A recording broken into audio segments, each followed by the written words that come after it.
l'Oméga, nous ensemble, l'Alpha et l'Oméga. Tu es ici, tu es ici, tu es ici, tu es ici,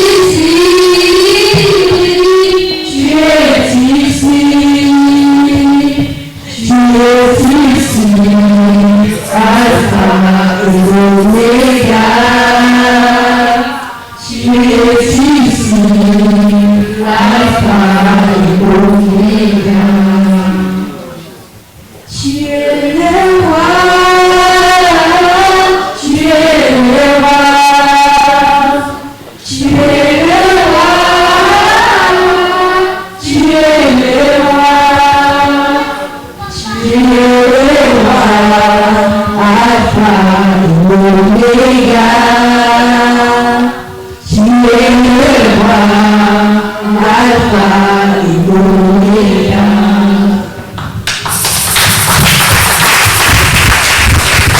Amen, amen, amen. Comment est-ce que vous pouvez être méchant comme ça là? Est-ce que vous pouvez acclamer pour ces enfants? Acclamez-les.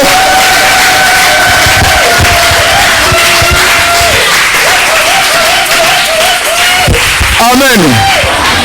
Amen. Ils sont très jeunes hein, là. 1, 2, 3, 4, 5.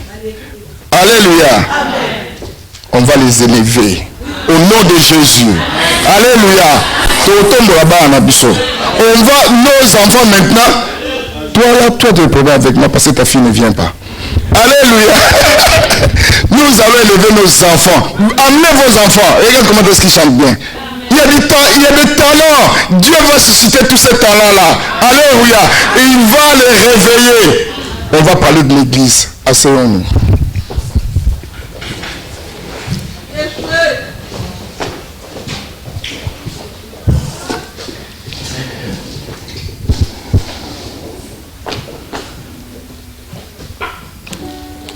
Dieu d'amour et de gloire, Père, nous te disons encore merci.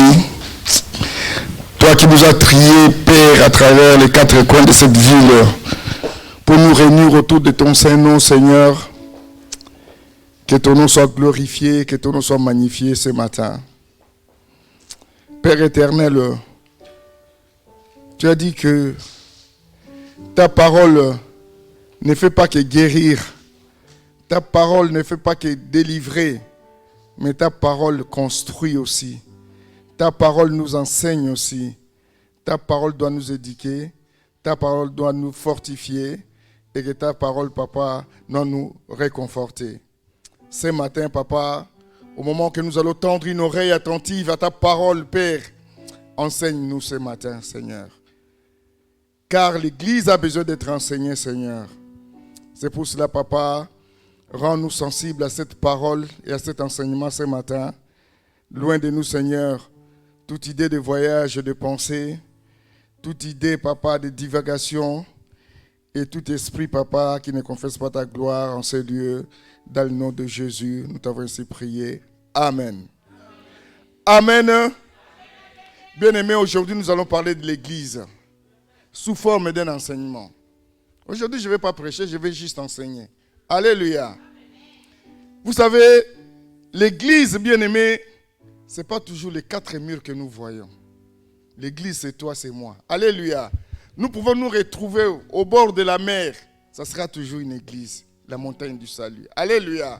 Nous pouvons nous retrouver sous un chapiteau, je ne sais pas où. Ça sera toujours la montagne du salut, l'église de Jésus. Alléluia. Bien-aimés, dans cette année de la conquête, l'église ne peut pas aller conquérir dans un ordre dispersé. L'église doit sortir, bien-aimée, victorieuse, conquérante, puissante et victorieuse, bien-aimée, si nous sommes dans un même esprit, si nous confessons, si nous regardons dans la même direction et que si nous avons, bien-aimés, nous sommes regroupés dans une même unité. Est-ce qu'on peut acclamer pour la gloire de Dieu? Nous allons parler de l'église Sous forme d'enseignement, je vous dis, mais dans un seul verset, nous allons prendre nos Bibles, Acte 2, verset 42.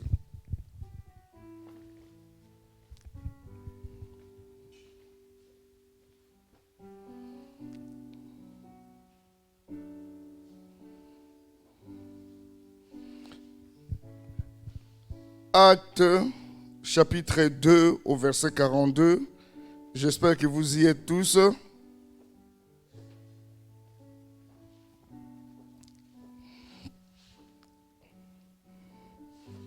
C'est toujours entre Genèse et Apocalypse. Hein?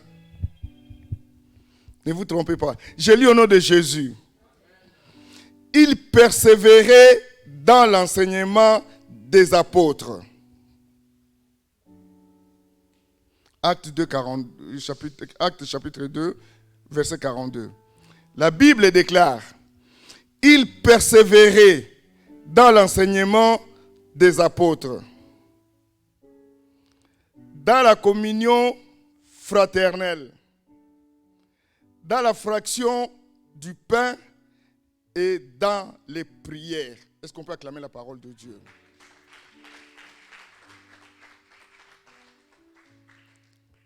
J'aime beaucoup une version qui me dit ceci. Il persévérait dans l'enseignement des apôtres. Il persévérait dans la communion fraternelle. Il persévérait dans la fraction du pain. Et il persévérait dans les prières. Alléluia. Il y a 4 persévérances là-dedans. Et nous allons parler de ces 4 éléments de la persévérance dans une église. Alléluia. Il y a avant tout l'enseignement des apôtres. Il y a, deuxièmement, il y a la communion fraternelle. Troisièmement, il y a la fraction du pain. Quatrièmement, il y a les prières. Amen. Voilà, c'est ce qui fait la force d'une église. C'est ça l'église. Ce n'est pas les 4 murs. Alléluia. Bien-aimés, comment est-ce qu'ils sont arrivés à persévérer dans tous ces éléments-là? Le titre de ce message, j'ai oublié de vous le dire, c'est les 4 éléments de la persévérance dans une église. Est-ce qu'on peut répéter? Est-ce que vous pouvez vous acclamer vous-même, bien-aimés?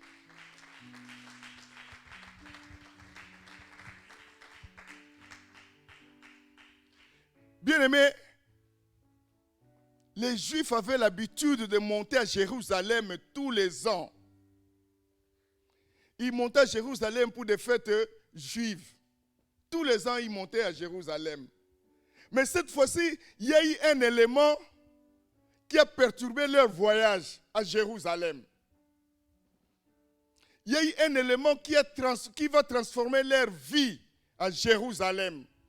Quand ils sont arrivés à Jérusalem cette fois-ci, bien-aimés, il y a eu une histoire qui partait d'une bouche à une autre. Et tout le monde en parlait. Comme disent les enfants d'ici, toute la ville en parle. Alléluia. C'est la résurrection de Jésus. Cette fois-ci, quand ils sont arrivés à Jérusalem, il y a eu cette histoire de résurrection.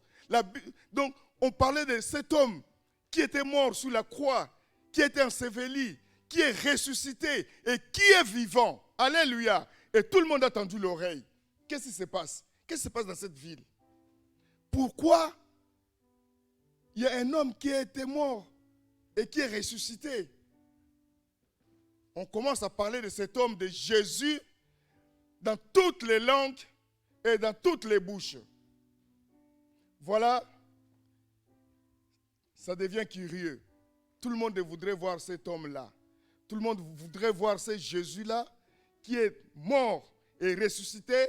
Et la Bible dit que les apôtres étaient en train de dire, et les disciples en train de dire, qu'il était même vivant. Ça dit que quelque part, on cherchait à le toucher. Quelque part, on cherchait à le voir. Alléluia. Est-ce qu'il y a quelqu'un qui voudrait aller très loin avec Jésus ce matin? Non. Il n'y a que 3 personnes qui ont répondu. Est-ce qu'il y a quelqu'un qui désire vraiment, il a un désir profond d'aller loin avec Jésus? Alléluia. Bien-aimés, ces gens-là, ils ne voulaient plus rentrer dans leur ville. Ils ont dit, nous allons rester ici à Jérusalem. Parce que c'est Jésus-là, nous devons le voir et le toucher. Bien aimé, ça devenait tout un problème. Je ne sais pas si vous imaginez une ville où les gens sont venus en pèlerinage et qu'ils ne veulent plus rentrer. La ville maintenant bondée, la ville est maintenant remplie de gens parce qu'il y a quelqu'un qui a été mort, qui a été ressuscité et qui est vivant, c'est Jésus. Alléluia. Je ne sais pas si je parle à quelqu'un. Je voudrais que vous puissiez me suivre attentivement. Alors, cette démarche de foi, que la plupart, ils n'ont même pas encore vu ce Jésus-là, ils ont commencé à avoir la foi qu'effectivement, il y a un homme qui est ressuscité et qui est vivant. Et que ça va changer radicalement leur vie. Alléluia. Cette découverte, bien-aimée, qui ne devient pas une sorte de découverte banale, qui ne devient pas une sorte de découverte normale, mais ça devient une sorte de découverte spirituelle. Parce que là, nous allons parler de l'homme qui est le plus spirituel de tous les hommes ici sur la terre. Alléluia, c'est Jésus. Alors, ils ont tous décidé de prolonger leur séjour à Jérusalem. Alléluia. Ils ont tous décidé de prolonger leur séjour à Jérusalem. Est-ce que quelqu'un peut dire Jérusalem? Alléluia. Est-ce que quelqu'un peut encore dire Jérusalem?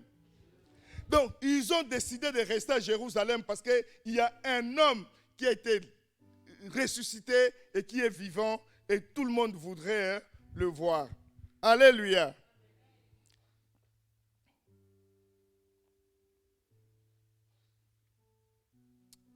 Nous sommes dans une église où aujourd'hui, l'église a pris des limites.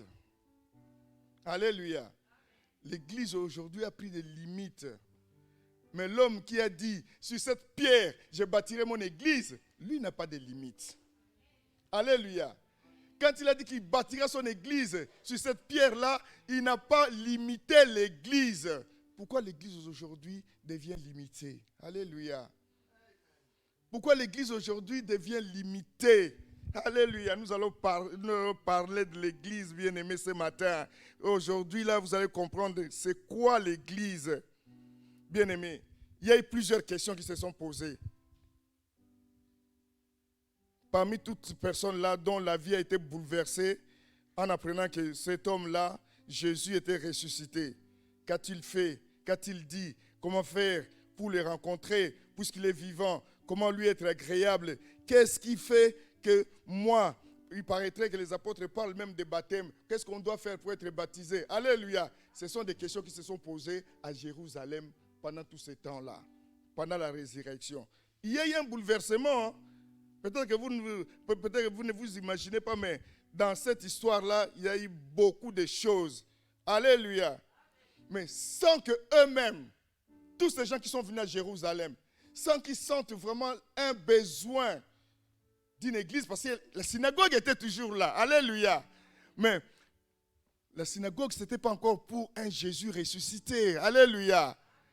La synagogue ne représentait pas encore le Jésus ressuscité et il est vivant.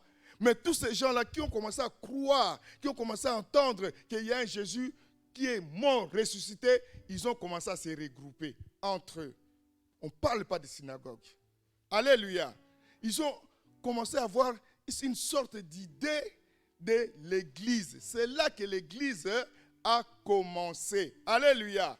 La synagogue était toujours là. Les rabbins étaient toujours là. Les scribes étaient toujours là. Mais il y a eu des gens qui se sont regroupés entre eux, qui ont commencé à parler de Jésus ressuscité et vivant. Alléluia. Parce qu'il y a eu des apôtres. Alors nous allons commencer petit à petit. Nous avons dit le premier élément, c'était l'enseignement des apôtres bien-aimés. Ça, c'était la première persévérance.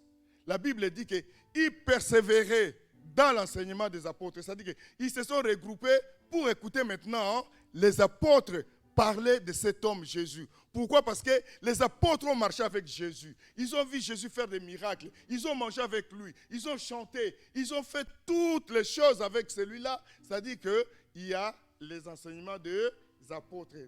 Jésus a laissé la parole aux apôtres. Alléluia. Alléluia. Vous savez, j'ai un témoignage concernant cette histoire. Il y a une sœur qui priait avec nous. Peut-être que Mouzé est là. Papa Titi est là aussi. Et cette sœur-là a disparu de l'église. Quand elle a disparu, on ne la voyait plus. Et un jour, on la croise. On dit, mais notre sœur, qu'est-ce qui ne va pas? Toi, tu ne viens plus aux assemblées et tout. Il dit, ah, j'ai trouvé la meilleure des choses. Il dit, ah, la meilleure des choses. Je suis maintenant dans une autre église là-bas. Il dit, ah bon, que Dieu soit loué. Il dit, mais parce que je me suis lourdement trompé durant toutes ces années. Il dit, ah bon, de quoi tu t'es trompé? Il dit, oui, parce que j'étais dans une église qui était dirigée par un pasteur. Moi, je dis, ah bon? Maintenant, je suis dans une église où il y a un apôtre, parce que la parole de Dieu a été laissée aux apôtres. Ah! Elle dit, ah, c'est comme ça, oui. Mais je dis, mais est-ce que tu lis bien la Bible? Je dis, oui, je lis bien la Bible. Papa, Éphésiens 4.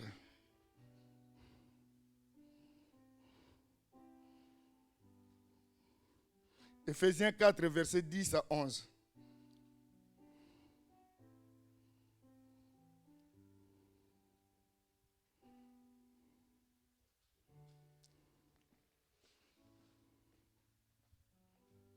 Éphésiens 4, 10 à 11. Nous avons essayé de convaincre notre sœur par ces deux versets-là, mais il n'était plus question. Pour elle, la parole de Dieu était laissée aux apôtres, les pasteurs, les évangélistes, les prophètes, les docteurs et tout ça, donc ne représentent rien du tout. Oui. Éphésiens chapitre 4, verset 10 à 11. Celui qui est descendu, c'est celui qui est monté au-dessus de tous les cieux afin de remplir tout l'univers. Papa, arrête-toi là, arrête-toi. La Bible dit que celui qui est et celui qui est, on parle de qui là? Non. Il y a que 3 personnes qui ont répondu là. Papa connaît, on parle de qui? On parle de Jésus. Celui qui est descendu et qui est monté. Vas-y au 11. Celui qui a donné les uns comme apôtres. Ah, celui qui a donné. Ah, il a donné. Les uns comme apôtres. Oui. Les autres comme prophètes. Oui. Les autres comme évangélistes. Et oui. Les autres comme bergers et enseignants. Est-ce qu'on peut acclamer la parole de Dieu?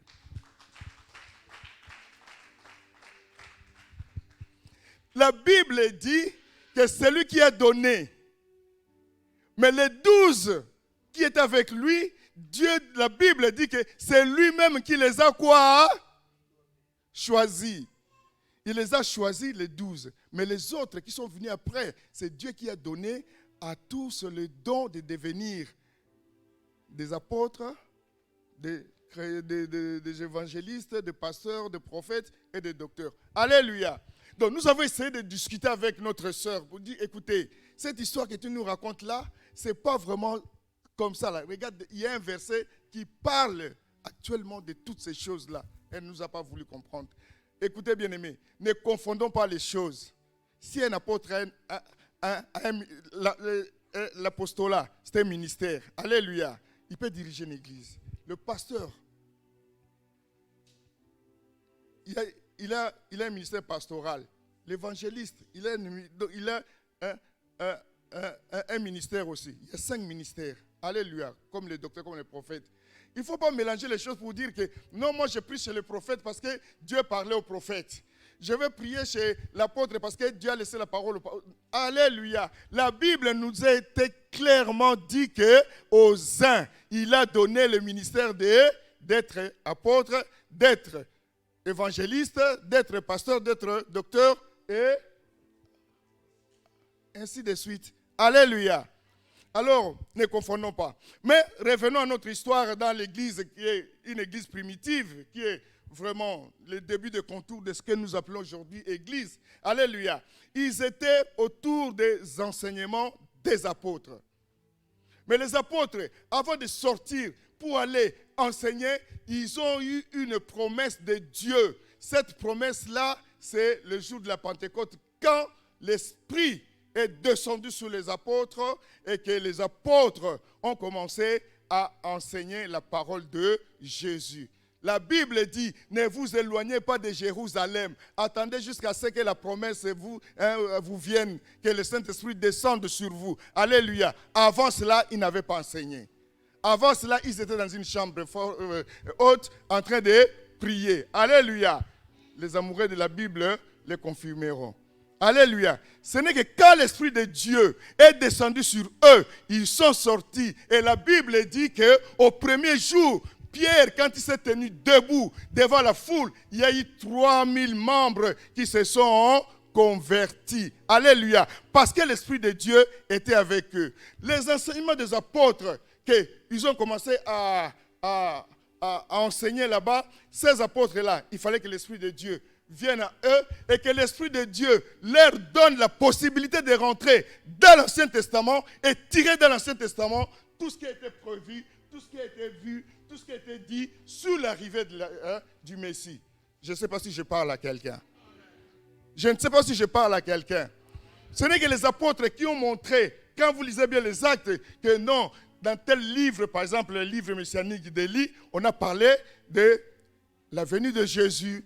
Alléluia. Donc, les apôtres sont entrés avec l'Esprit de Dieu, trouver la révélation de Jésus là où ça se trouvait dans l'Ancien Testament. Amen. Alors, ils ont commencé à parler de la résurrection. Ils ne se limitaient pas qu'à la résurrection.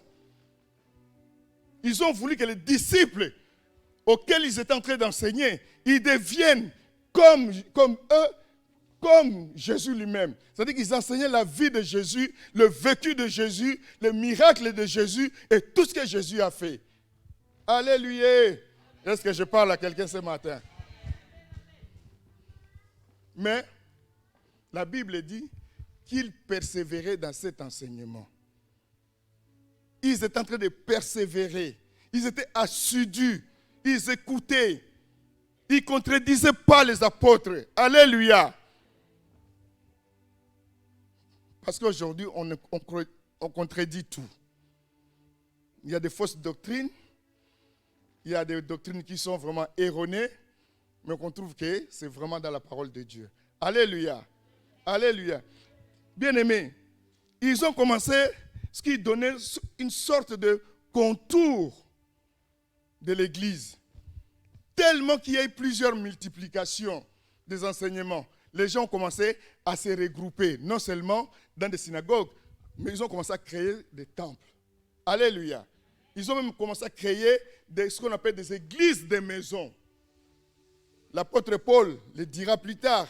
Il dit, je salue une telle église de maison chez telle personne. Alléluia. Pourquoi? Parce qu'ils avaient cette soif-là d'écouter et d'apprendre les enseignements que les apôtres étaient en train de diffuser. Est-ce qu'on peut acclamer pour la gloire de Dieu?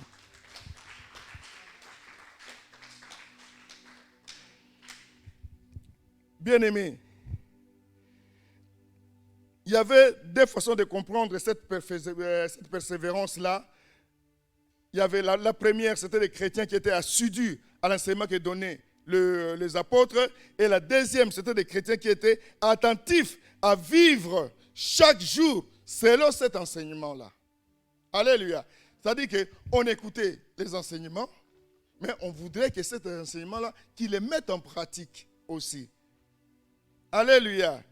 Donc, ces deux façons de persévérance se complètent totalement. Ils se complètent. C'est-à-dire qu'on écoute l'enseignement, mais on va mettre cet enseignement-là en pratique. Amen. Mais aujourd'hui, là, ça devient un petit peu compliqué. Il y a des gens qui viennent à l'église, ils écoutent tout ce que nous disons ici, tout ce qu'on prêche, mais seulement pour qu'ils les mettent en pratique, ça devient autre chose. Ça devient vraiment autre chose. Alléluia. Alléluia. Nous devons mettre en pratique, bien-aimés, tout ce que nous entendons, tout ce que Dieu nous parle, tout ce que Jésus nous enseigne. Et les apôtres, bien-aimés, étaient dépositaires plutôt, des garants de cet enseignement-là. Parce qu'ils ont vécu avec Jésus. Alléluia. L'apôtre Paul viendra plus tard dire que non, moi je n'ai pas marché avec Jésus, mais il y a eu la révélation de la chose sur moi. Alléluia. Mais l'apôtre Paul n'est pas n'importe qui. 13 livres dans la Bible quand même. Alléluia. Parce que Jésus lui-même s'est révélé en lui. Alléluia. Et il est devenu presque le 13e apôtre, effaçant notre ami, comment il s'appelle? Face, hein? Bien-aimés, dans un premier temps, les apôtres, ils étaient témoins. Ils étaient vraiment ce qu'on appelle témoins du vécu de Jésus. Et cette histoire de la résurrection, quand ils ont commencé à parler de la résurrection, ils ne parlaient pas que de la résurrection, mais ils ont introduit dans cette histoire de la résurrection, dans cet enseignement de la résurrection de Jésus, toute la vie de Jésus, comment est-ce qu'ils l'ont connu, comment est-ce qu'ils l'ont vécu, comment est-ce qu'ils ont vu Jésus faire des miracles, faire des choses de prière et tout. Ils ont développé cette histoire-là et petit à petit, l'Église a commencé à se développer selon les enseignements que les apôtres étaient en train de diffuser. Jésus n'avait pas appelé les apôtres pour lui-même. Alléluia. Il les a appelés et dit, pendant ce temps-là, moi je vais vous enseigner. Mais à votre tour, je vous enverrai enseigner les autres. Alléluia. Ainsi, petit à petit, si toi et moi on se retrouve ici, c'est grâce à ces enseignements que les apôtres nous ont légués. Alléluia. Est-ce qu'on peut acclamer pour la gloire de Dieu?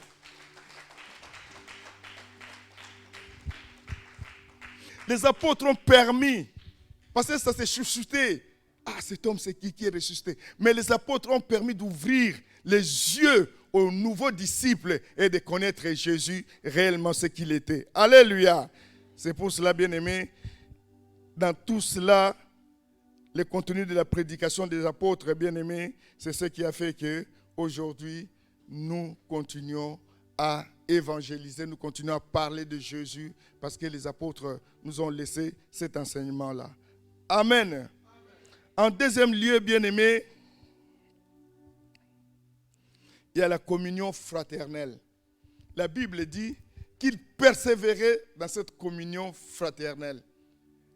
Ces gens-là qui sont venus à Jérusalem, qui n'ont plus retourné dans leur ville, ils pouvaient rester où? Alléluia. Dans cette histoire de communion fraternelle est né aussi un amour fraternel. La plupart des gens qui ne devaient plus rentrer, on a commencé à les loger chez des gens de Jérusalem. Alléluia. Parce qu'ils ne voulaient plus rentrer, ils voulaient rester là, à écouter toujours les apôtres. Alléluia. Mais dans cet amour fraternel, bien aimé, est sorti plusieurs choses. On a commencé à mettre des choses en commun. On a commencé à manger ensemble. On a commencé à s'occuper des veuves, à s'occuper des orphelins, à s'occuper des nécessités. Alléluia.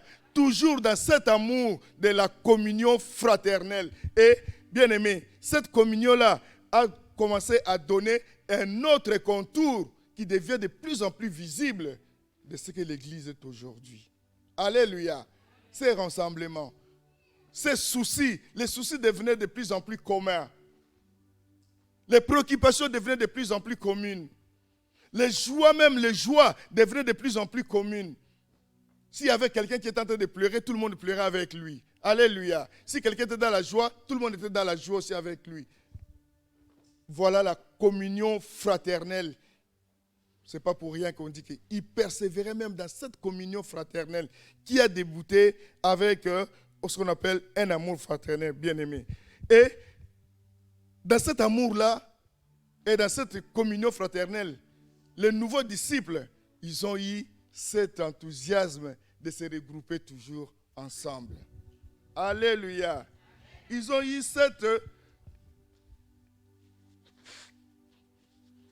ce désir commun de se regrouper ensemble et de marcher davantage dans une communion fraternelle. Alléluia. Bien-aimés, il y a eu des motivations dans ce qu'ils étaient en train de faire. Dans cette union, dans cette unité. Ils ont cherché à avoir une unité fraternelle. Quand il y a eu des problèmes à Antioche,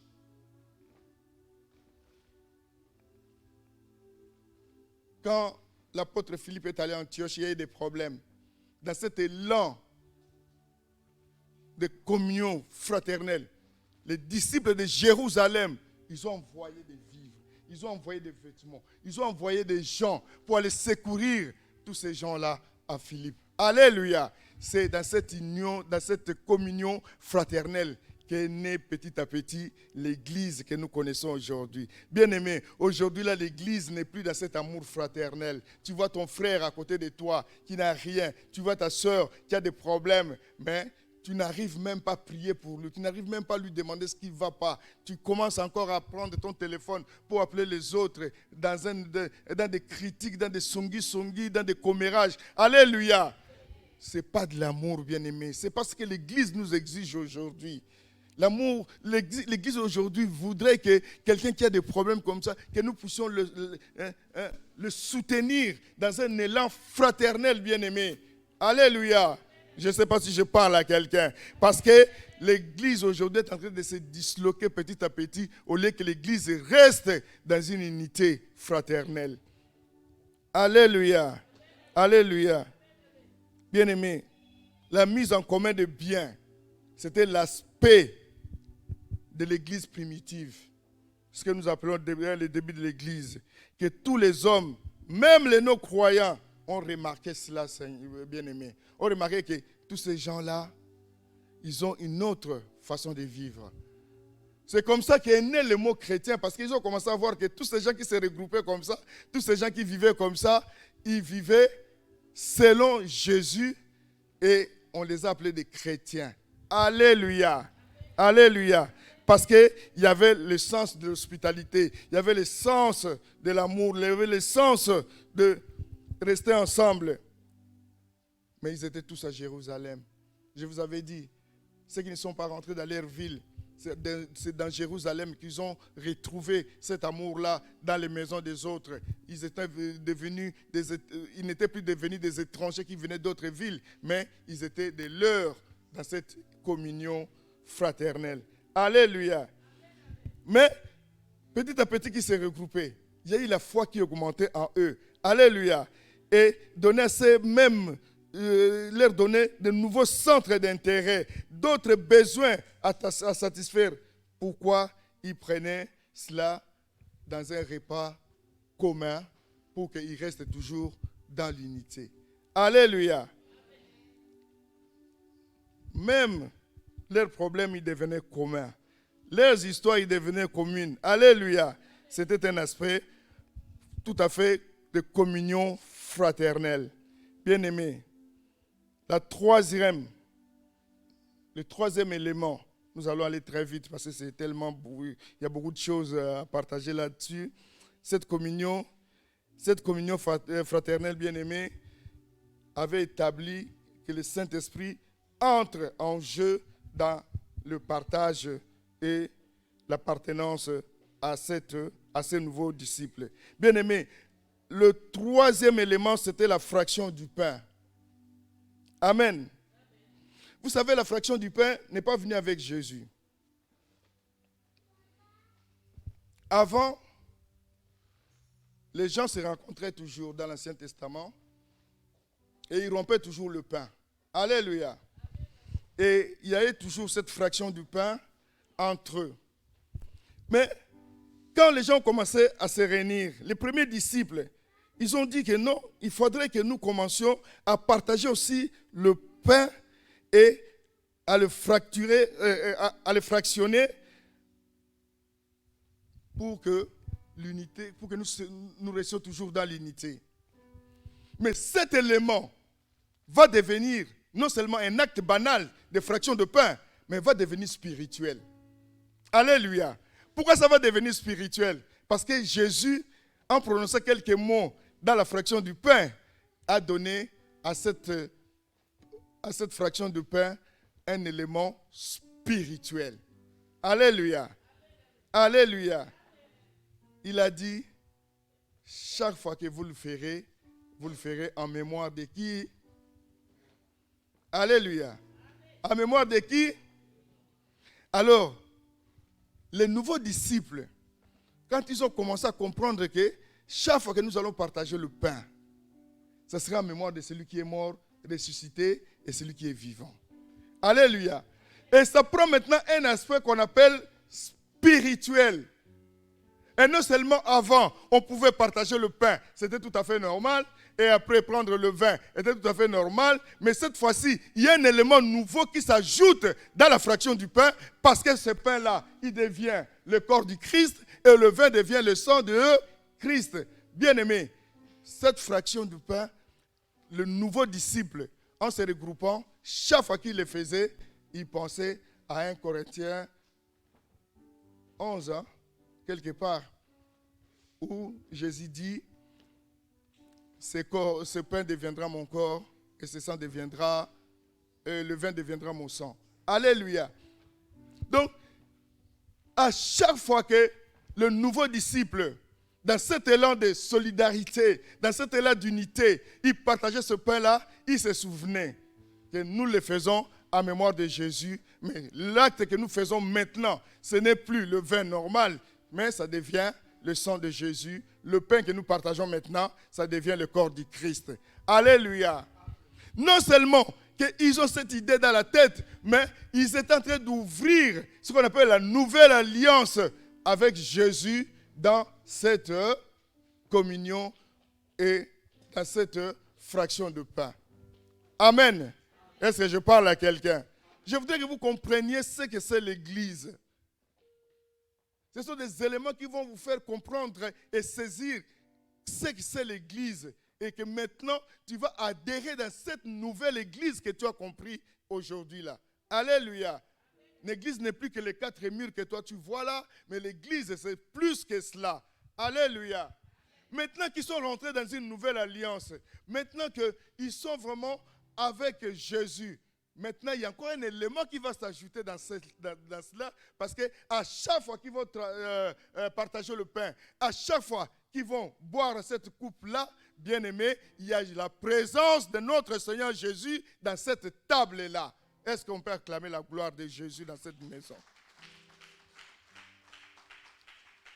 Quand nous faisons cette scène ici et que nous disons, voici la table du Seigneur, nous croyons avec foi que le Seigneur est dans cette table que nous partageons. Alléluia. Voilà que les premiers disciples, dans ce contour d'église, ils ont compris que non, Jésus maintenant s'invite dans cette table de la fraction du pain, et chaque fois qu'il partageait le pain, et chaque fois qu'il venait prendre la coupe, Jésus s'invitait dans cette table-là.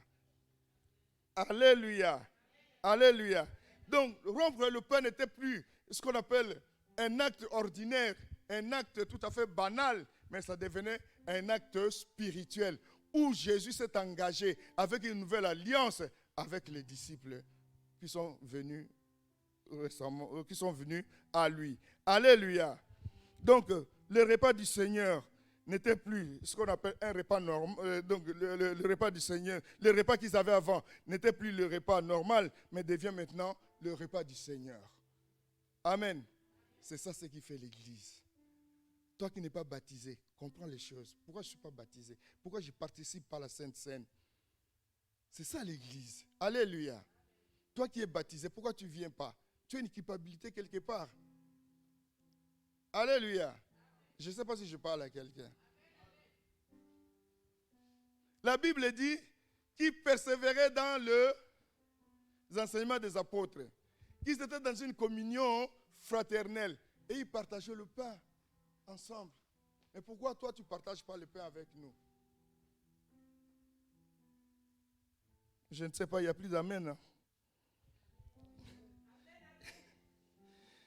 Il dit, faites ceci en mémoire de moi. Alléluia. Jusqu'à ce que je revienne. Alléluia.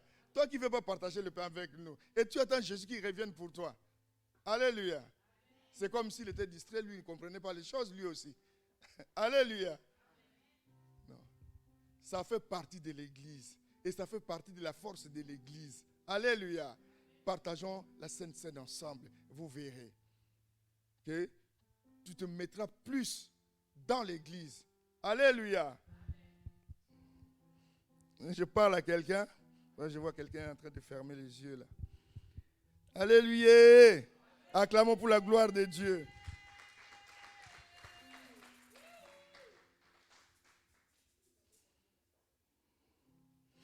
Et cette communion-là, bien-aimée, de la fraction du pain, devient symboliquement spirituelle. Ce n'est plus un acte banal. Le fait de passer, bien-aimé, dans la Sainte Seine, ça t'ouvre des perspectives nouvelles dans une nouvelle alliance. Alléluia. Et chaque fois que vous le ferez, pensez à moi jusqu'à ce que je revienne. Parce que maintenant, chaque fois qu'il y aura une fraction de pain, c'est quelque part un stop, un halt à ta vie. Alléluia. La Bible dit que ne va pas prendre ça sans t'avoir examiné. Tu vas t'examiner toi-même à la fraction du pain. Tu vas t'examiner. Alléluia. Tu vas te dire, mais quel est le rapport que moi j'ai avec moi-même? Quel est le rapport que j'ai avec mes frères et avec mes soeurs? Quel est le rapport que j'ai avec mon Seigneur Jésus? Alléluia.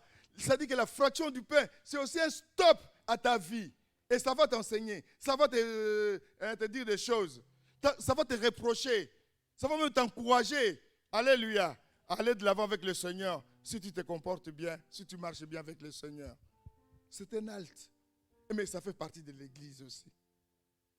Alléluia. Nous avons un Seigneur qui est ressuscité et maintenant qui est glorifié, bien-aimé. Alléluia. Alléluia. Cherchons la présence du Seigneur dans la Sainte Seine. Et le quatrième élément, nous allons aller très vite parce que là, nous courons derrière le temps, c'est la prière. Amen. Plus ils ont senti le besoin de se regrouper, plus ils ont senti le besoin de prier ensemble. On ne refuse pas de prière personnelle. Plusieurs fois, Jésus est allé prier seul. Même les apôtres sont allés prier seuls. Même la Bible nous recommande, rentre dans ta chambre ferme et prie. Alléluia. Mais cette même Bible nous dit aussi que la prière des saints a une grande... C'est-à-dire que les saints doivent se rassembler pour prier. Alléluia. Alléluia. C'est-à-dire que la prière, une église qui ne prie pas, c'est une église qui est morte. Alléluia. Papa da Silva, tu n'es pas d'accord avec moi? Voilà. Une église qui ne prie pas, c'est une église qui est vouée à la mort. Pendant qu'ils priaient, c'est comme ça que dans leur prière, ils ont sorti des prières de louanges, ils ont sorti des prières d'adoration, ils ont sorti des prières d'intercession. Alléluia. À cause des prières.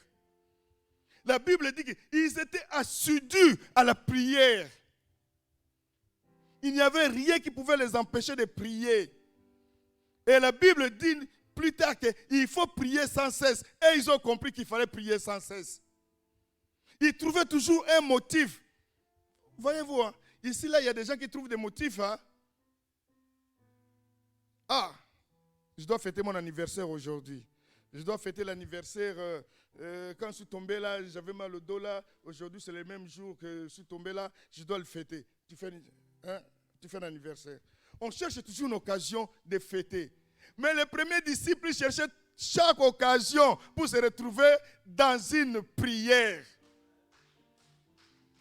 Alléluia. Cherchez une occasion de prier, bien-aimés. C'est pour cela, nous, la montagne du salut, nous avons transformé le mois de mai, de toutes ces fêtes de mois de mai en prière. Nous avons commencé le premier.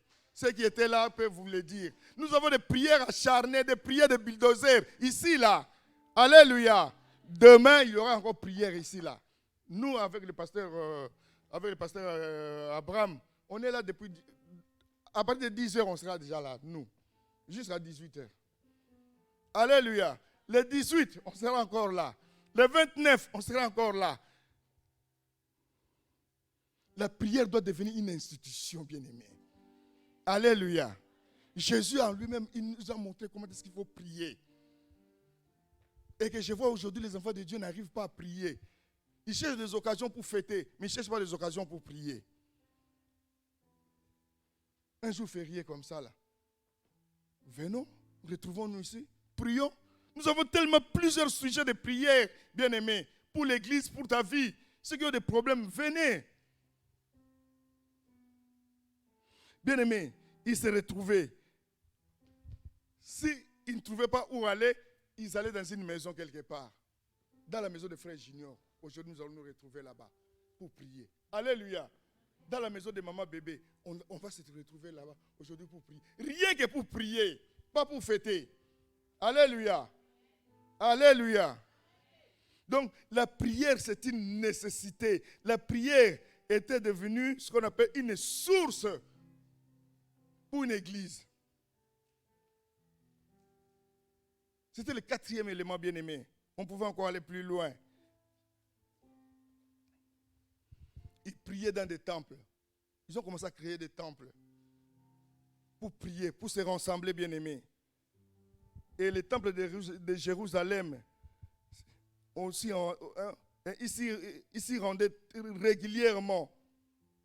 Même les apôtres. Quand on va dans Acte 3, au chapitre 3, au premier verset, vous verrez que Jean et Pierre allaient dans les temples rejoindre ceux qui étaient dans les temples en train de prier. Alléluia. Tellement qu'il y a eu plusieurs rassemblements de prières. Quand Pierre a été arrêté, Pierre est sorti de la prison à cause de la prière des gens qui se retrouvaient dans la maison de... La maison de qui? De quelque part. Alléluia. Tout ça à cause de la prière. Les chaînes de prison se sont ouvertes. Se sont brisées. Les portes se sont ouvertes à cause de la prière. Même lui-même ne savait même pas. Alléluia. Il y a des gens qui priaient. Peut-être que la prière que nous faisons ici, ça va sauver quelqu'un quelque part. Alléluia. Si on nous dit que la prière de saints a une grande efficacité, c'est parce que quand les saints se réunissent pour prier pour un sujet, Dieu va accorder aux saints, parce qu'il est toujours derrière ses serviteurs, il va leur accorder le bénéfice de leur prière. Alléluia. Alléluia. Il y a beaucoup de choses à parler, bien-aimés. Nous devons avoir une vie de prière abondante dans l'église, bien-aimés. Si nous n'avons pas une vie de prière abondante, l'église fermera. Alléluia. L'église ira à la mort. Bien-aimés, la Bible nous recommande de prier sans cesse et que la prière serait une très grande efficacité. Soutenons-nous, bien-aimés, les uns les autres dans la prière. Ne négligeons pas les réunions de prière de l'église. Alléluia. Alléluia. Que Dieu bénisse ses saints. Mettons-nous debout.